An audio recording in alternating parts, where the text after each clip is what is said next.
E vamos analisar um pouco sobre o que foi esse sorteio da Libertadores da América. A gente tem um chaveamento agora já definido pela Conmebol Libertadores, e você está vendo aí, passando primeiro pelo lado esquerdo, que já tem, na minha visão, um lado um pouco mais tranquilo do que o lado direito, né? O Fluminense já está ali à espera ou de The Strongest, Huachipato e Grêmio.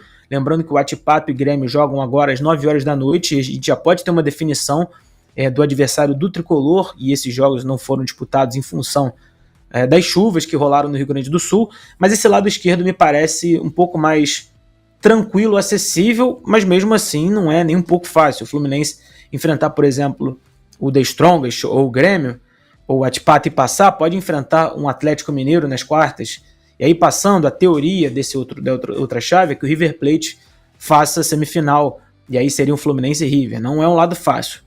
Indo para o lado direito, a gente tem muitos campeões, a gente tem Nacional, São Paulo, duelo de tricampeões, e o Botafogo enfrentando o Palmeiras, Textor versus Leila Pereira, e o Flamengo visitando o Bolívar. Vai ser decidida a vaga fora do Brasil, na altitude de La Paz, onde o Flamengo nunca venceu. Então, os cariocas, tirando o Fluminense, ao meu ver, pegaram o Flamengo e o Botafogo situações difíceis. Mas, primeiro passando pelo confronto entre Botafogo e Palmeiras e Botafogo, o primeiro jogo vai ser disputado no Rio, dia 14 de agosto, e o segundo, dia 21, em São Paulo. É um confronto muito difícil. A gente tem, tirando toda a parte dentro de campo, a gente tem toda essa polêmica envolvendo John Textor e Leila Pereira, o Textor falando de que o Palmeiras vem sendo beneficiado sistematicamente, inteligência artificial, toda aquela polêmica que ele disse após a perda do Campeonato Brasileiro mais ganho da história, que o Palmeiras acabou vencendo no final, o Botafogo liderava praticamente do início ao fim. E a gente também tem um confronto de Arthur Jorge e Abel Ferreira, dois ex-treinadores da escola do Braga, que é uma escola que revela grandes treinadores. E no momento, hoje, no dia 4 de junho de 2024, para mim, o Botafogo joga um futebol melhor do que o Palmeiras. O Botafogo do Arthur Jorge tem 14 jogos e apenas 3 derrotas. Vem numa série de 4 vitórias e 2 empates, com futebol vertical, um futebol agressivo. Venceu o Corinthians na última rodada pelo Campeonato Brasileiro. Mas é claro que o Botafogo está enfrentando o Abel Ferreira, que é bicampeão da Libertadores da América, multicampeão pelo Palmeiras, conquistou todos os títulos possíveis, a não ser o Mundial de Clubes, e vai ser um mata-mata realmente muito interessante. Duas grandes equipes com filosofias de jogo até certo ponto parecidas, mas eu vejo o time do Arthur Jorge hoje com um jogo mais propositivo do que o Palmeiras. Só que a janela de julho vai dizer bastante para esse confronto. Até agosto tem muita água para rolar, muita coisa para acontecer. O Botafogo deve ir forte nessa janela, já acertou, por exemplo, com o Igor Jesus, que vem do futebol árabe, e o Alan também, que jogou no Vasco da Gama. O Palmeiras tem o Felipe Anderson chegando da Lazio, um dos grandes ídolos da história do futebol italiano, e vai precisar também se reforçar com a saída do Endrick, que está indo para o Real Madrid. Mas vai ser um confronto muito bom, muito equilibrado, e que também tem todo esse componente das discussões, das farpas envolvendo o Textor e a Leila Pereira. Então, esse lado direito não é nem um pouco fácil. Falando de Bolívar e Flamengo, o Flamengo poderia ter enfrentado, por exemplo, um River Plate, poderia ter enfrentado um Fluminense, um Atlético Mineiro, e acabou caindo justamente na altitude de novo. O Flamengo enfrentou o Bolívar na fase de grupos, perdeu na altitude, mas goleou dentro de casa, e o Flamengo perdeu todos os jogos que fez em La Paz. Foram 3 partidas disputadas na história, e o Flamengo acabou sendo derrotado em todas as ocasiões. A gente está vendo aí na tela as 3 partidas que o Flamengo fez contra o Bolívar em La Paz. Em 83 perdeu por 3-1, em 2014 perdeu por 1-0 e perdeu por 2-1 no dia 24 de abril, ainda pela fase de grupos.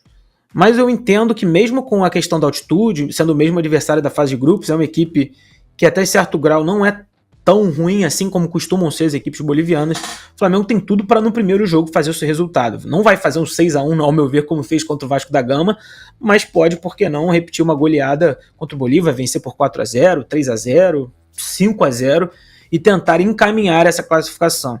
A tendência é de que em La Paz, em função dessa altitude, que acaba sendo um crime também contra os times brasileiros, é que o Bolívar vença a partida. Mas também um empate já pode acontecer, talvez uma vitória numa bola fortuita, o Flamengo pode também conseguir vencer os 2 jogos. Eu vejo, tirando a questão da altitude, o Flamengo muito favorito, e com um chaveamento, se a gente puder voltar aí na tela de novo, o chaveamento interessante. É um chaveamento interessante porque o Flamengo, passando pelo Bolívar, pode enfrentar um Peñarol e aí talvez um Grêmio, um Atipato ou um The Strongest. Não são, ao meu ver, confrontos tão difíceis como seriam, por exemplo, contra River Plate, Botafogo, São Paulo, Palmeiras. E o Flamengo também, para mim, tem grandes chances, passando do Bolívar, de estar na semifinal, que aí na chave teria São Paulo, Botafogo, Palmeiras ou Nacional, e aí a semifinal seria muito mais complicada. Mas a verdade é que esse chaveamento não está nem um pouco fácil para nenhum clube. O Fluminense, na espera do seu adversário Strongest, o Atipato ou o Grêmio, que vão vir do grupo C também, é favorito, ao meu ver, também contra todos os 3 times. Contra o Grêmio seria mais difícil, mas decidido em casa, o Tricolor, com a adição do Thiago Silva, de outros jogadores do Fluminense, pode ser bastante forte. E o sorteio da Libertadores da América, então, colocou essas situações da final, que vai ser no dia 30 de novembro, dia do aniversário da minha mãe, em Buenos Aires. E olha, eu tô achando que desse lado esquerdo vai ficar entre Fluminense ou River Plate. O Atlético Mineiro vem crescendo, mas o Fluminense aprendeu a jogar essa competição Libertadores da América.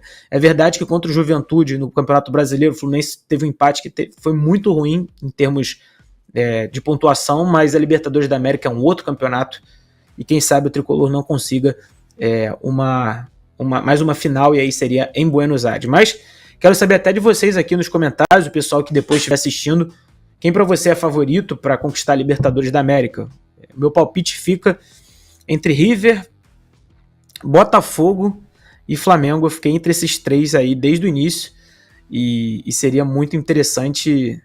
O Botafogo é o único carioca, né, que ainda não tem esse título de Libertadores da América, e o Textor, pelo que estão falando, vai pesado na janela do meio de ano para poder reforçar ainda mais a sua equipe. O Botafogo precisa de um zagueiro para fazer companhia ali ao Bastos, ainda vejo que precisa de um meio campista, precisa de um atacante de área também para a reserva do Tiquinho Soares, e um lateral esquerdo, talvez sejam as opções mais importantes, e o Textor com certeza já está mirando o mercado. Entre os zagueiros, o nome que já estão falando é do Joaquim, zagueiro do Santos, que está na Série B, um dos poucos destaques que tem na equipe santista, e o sorteio da Libertadores da América foi definido dessa maneira.